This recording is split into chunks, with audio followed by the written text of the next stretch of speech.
What's up, y'all? Y'all know what time it is. It's time for Khronicals. Alright, so happy 2018. I got my first guest of the year here, CHRISTIN Lee.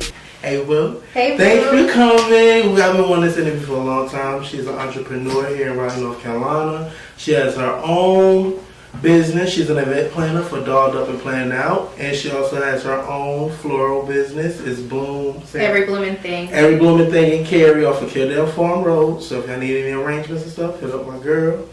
Alright, Chris. So I always start my interviews with how we met. So I'll let you tell the story of how we met. Okay, so me and MARKEÈ went to high school together. Athens Drive High School. Yes, shout out. We kind of hung out in high school, but kind of didn't. Mm-hmm. We lost contact after high school. I actually did a style shoot about a year ago. Yep, actually. It was about a year ago. And your cousin, right? Mm-hmm. She's your cousin, Sweets. Cousin Sweets. Hey, Sweet. Came and modeled for me. And she just happened to bring along MARKEÈ. And he ended up modeling for me that day as well, and it was a blessing in disguise because I needed a male model. So he came through in a clutch. Seriously. So ever since then we've been tight. We've talked nonstop, and you know. She hooked me up with my wonderful publicist, also Casey. You know, shout out to Casey. Yes, Casey is bomb.com. Yes, she is. Okay, so. Entrepreneur to entrepreneur, like what started you off by wanting to do event planning? So it started off kind of accidentally. Mm-hmm. It started off being a single mom. Like I needed to like have some kind of extra income to take care of my children. So I was already in the floral business working for my grandparents, and I was like, well, let me try, you know, doing some event planning. So I offered it to a few brides free to see if it's something I really, really, really wanted to do. Mm-hmm. So I did. They loved it. I mean, like I got like amazing review back from it. So from there, I just started my own company and went from there, and it's been nonstop since. So what year did you start your business? Officially started in 2013. Okay, awesome. Okay, so you do your event planning. So how long have you been doing flowers and florals? So I have worked for my grandparents since I was 13. Okay. So I've been in the shop since I was 13. So almost like 15 years. So it was like hand in hand, like it all worked out together. It was like it just kind of went right together. Okay, so like being that you do the event planning, like what are some of your what are some special, like, what is your thing? Like, what is your, like, one event that you're just like, okay, I love doing these kind of things? I like events that have a lot of design to it. I like simple events, but to me, I'm just super creative. So I love when brides are like, just get creative. You know, these are my colors. This is my theme. I love when brides want me to do their whole design and florals because it really just gives me like the whole, I don't know, I can just do everything and like design it. So to me, that's my favorite. Okay. So how do you take time out of your life to be like a mom and a wife and be a businesswoman too? It's hard. It's hard because when you own two businesses, like there's really not time off because I would say I work 8 to 4. Sometimes later if we have events and things of that sort. Come home, you know, do mom thing, cook, baths, all that good stuff. And then typically when the kids go to bed, if there's things that I still need to do that I didn't have time to finish before I left work, I'm typically on my laptop doing that, finishing it up after they go to bed. How many kids do you have? 3. What are their ages? So my oldest is 10. She just actually launched her first business. What is it? She is making bath bombs. Okay. So she has been nonstop making. So I've also been entrepreneur teaching her. Momager. Yes, she definitely calls me her momager, and I drive her nuts. So my oldest is 10. My son is 8, and then my youngest will be 4 tomorrow. Oh wow, that's good. That's good. So like, do you inspire? Well, of course now I see that you're inspiring them to open their own businesses. Yes. But do you see anybody taking over the Dolled Up and Planned Out empire? So Leyland has mentioned a couple times wanting to take over the event planning. Mm-hmm. None of them are interested so far in the florist. Okay. Yeah, I don't think Cameron, no, and Grayson, she's too young to even think about it right now. Okay. Well, let's step out of the business and more to, Kristen. So, you're about to be married. Yes. Congratulations. Thank you. So, when was the engagement? What was it like? How was your proposal? So, my engagement was 2 years ago. Okay. I had been like fully pressuring Greg for a long time. I'm like, ready for a ring. Like, I gave you a baby, I want a ring. Right. So, he totally surprised me on my birthday 2 years ago. And we were at dinner at Outback. Oh, okay. It was simple, sweet, but So he proposed to you at Outback? Yep. So like you was getting your bread and then he got How did that happen? So when Greg and I met, like this is how I knew, this is so cheesy, but this is how I knew, and you'll laugh because you'll think about our Halloween pictures. Okay. But when Greg and I met, I love Napoleon Dynamite. Like I just love that movie. I get it. Okay. And our first date, when I went to his house, first off, when I went to his house, I told my sister, I was like, this is where I'm going. If I'm not back, here's his license plate number. Okay, here's his address. Like, I did all that. I did that too. So I went to his house because I thought it was kind of sketchy because he worked second shift at UPS. So I'm like, this dude's talking about we going on a date at 10 o'clock at night. Like, that's booty call hours. Like, so I was like, okay, if I'm not back, like something sketchy's going on. Right. So when I got to his house, the first thing I noticed when I walked in his room was Napoleon Dynamite. Oh, wow. The movie. So I was like, yo, like this is like some cool shit. So our first date was actually watching Napoleon Dynamite, eating pizza and wings. Oh, okay. Now for y'all though, the reason why she said it would be funny because on Halloween they dress up as a character, so now it makes sense. Yeah. Okay. That's great. So how long have y'all known each other and been together? So our 5-year our 5-year anniversary is February 5th. Oh, that's awesome. Yeah. That's awesome. So what advice do you give like to newlyweds now that they're getting ready to go into that? Patience. Patience. And don't listen. Okay, speaking of that, so I got a lot of friends who go through the same, so you might can help them. Okay, so what made you want to say, okay, I'm ready to be with somebody for the rest of my life? I honestly, as bad as it was, I was in a super horrible, abusive relationship. And I was in that relationship from the time I was 13 until about 6 months before I met Greg. And I truly, honestly don't think that I would appreciate Greg the way that I appreciate him had I not experienced that relationship.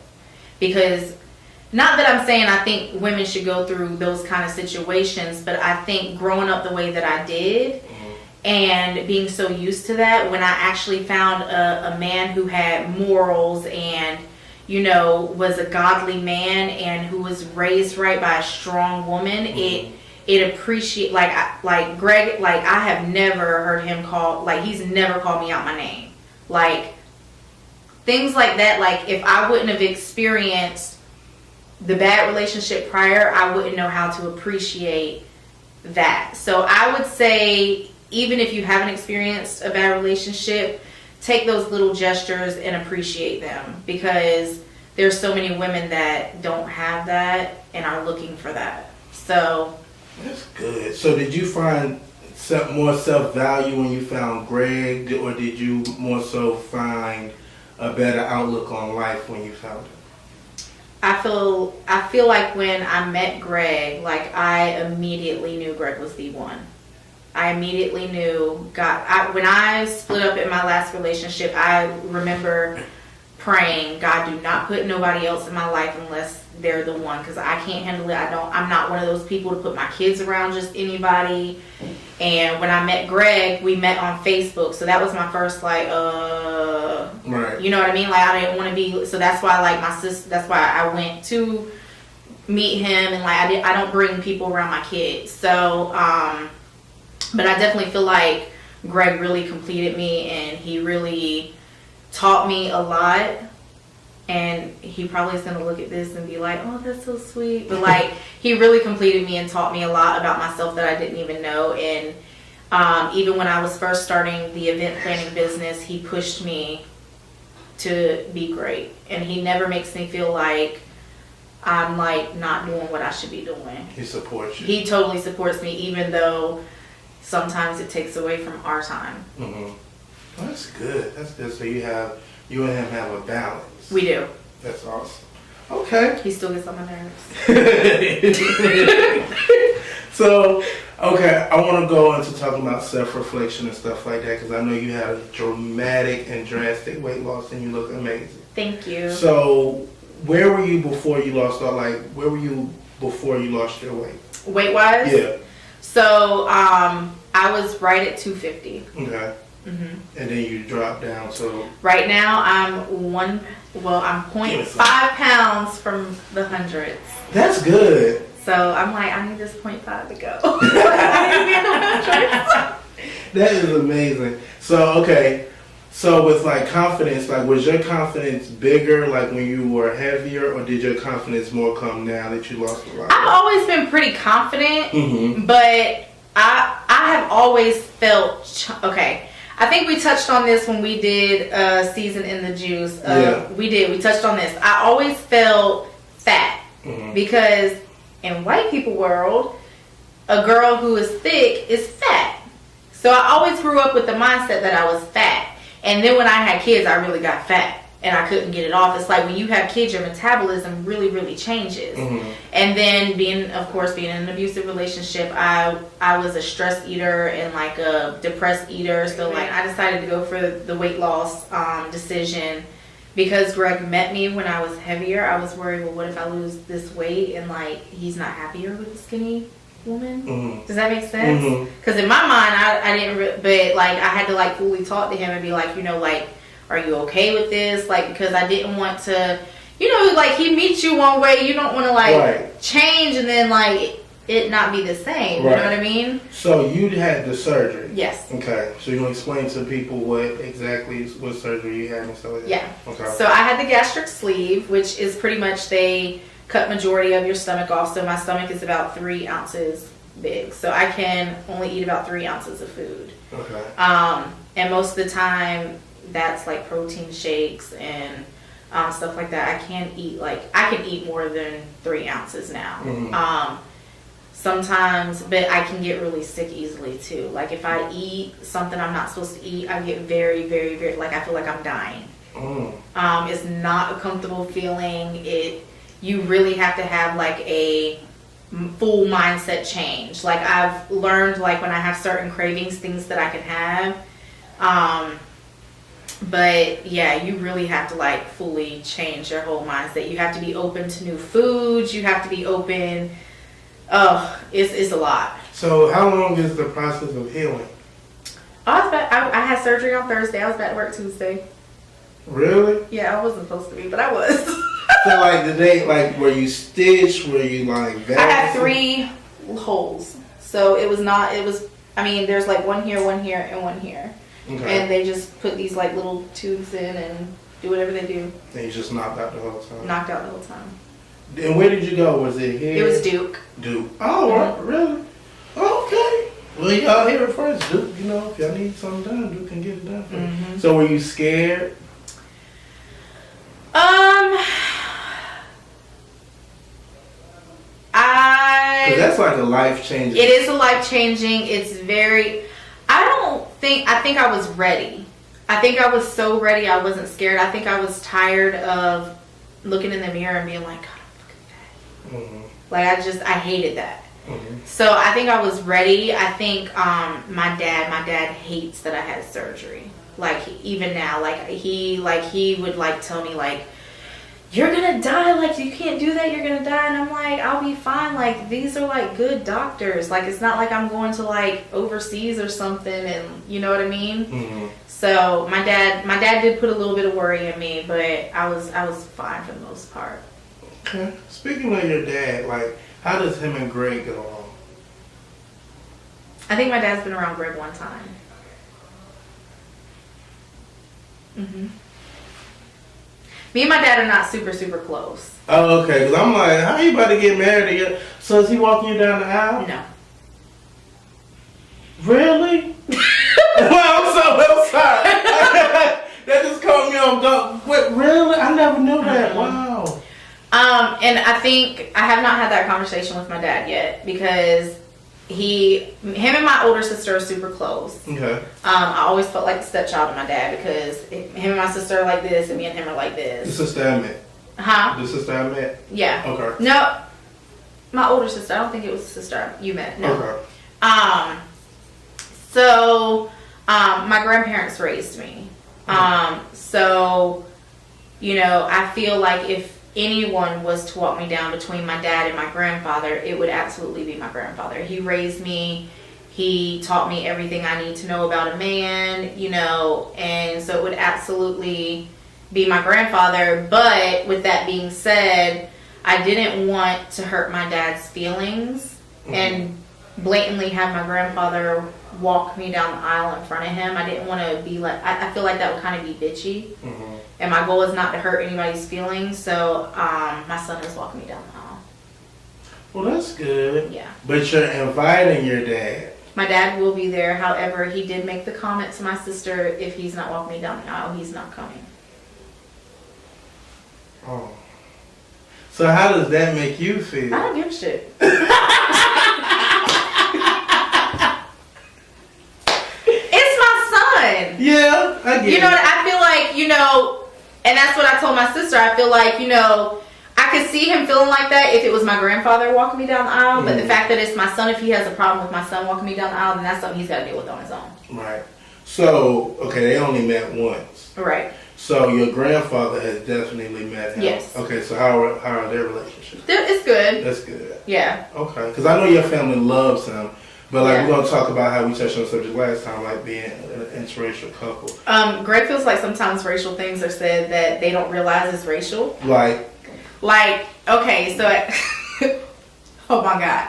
So at Christmas dinner this past year.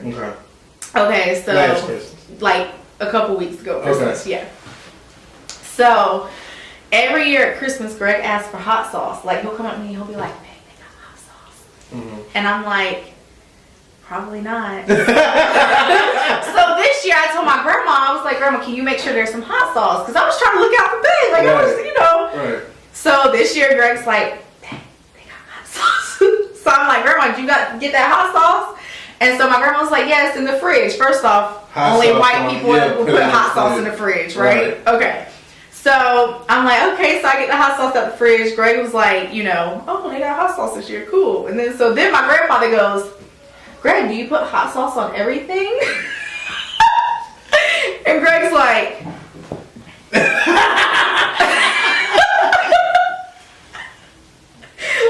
so I'm like, "Greg, he didn't mean it that way." Right. But in Greg's mind, he's like, "There's just certain things you don't say to black people." So is Greg are you the only person in your family who's interracially dating? No. Okay. My sister that you met, Alex, her boyfriend is black. Okay, cool. So I'm a